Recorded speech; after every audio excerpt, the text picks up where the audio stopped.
పెద్ద ధనవంతుడు ఉన్నాడు. ఆ ధనవంతుడికి అన్నీ ఉన్నా ఏదో లేదు అని ఒక చింత.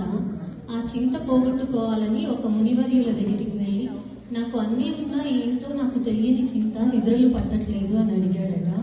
సో మునివర్యులు చెప్పారు, అన్ని చింతల్ని పోగొట్టే పరమౌషధము భగవద్గీత ఉంది కదా, దాన్ని నేర్చుకొని పారాయణ చేయండి అని చెప్పారు.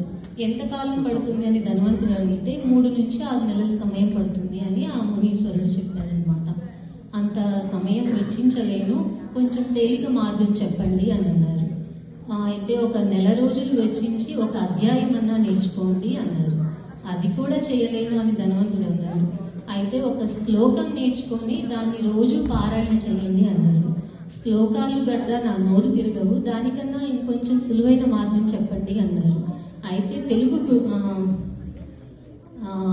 మూలికలు గుళికలు లాంటివి ఉంటాయి కదా, అలాంటివి ఏమైనా చింతలు పోగొట్టుకునే గుళికలు ఇవ్వండి, అవి తీసుకొని నేను నా చింత పోగొట్టుకుంటాను అని అడిగాడు. దానికి మునీశ్వరుడికి ఏం చెప్పాలో అర్థం కాలేదు. అదే పరిస్థితిలో తెలుగు వెళ్ళిపోకూడదు అని నా తాపత్రయం అన్నమాట. ఇప్పుడు తెలుగు పేరెంట్స్ నుంచి వచ్చిన రిక్వెస్ట్ల వల్లనో దేని వల్లనో తెలుగు చాలా సులభతరం చేశారు.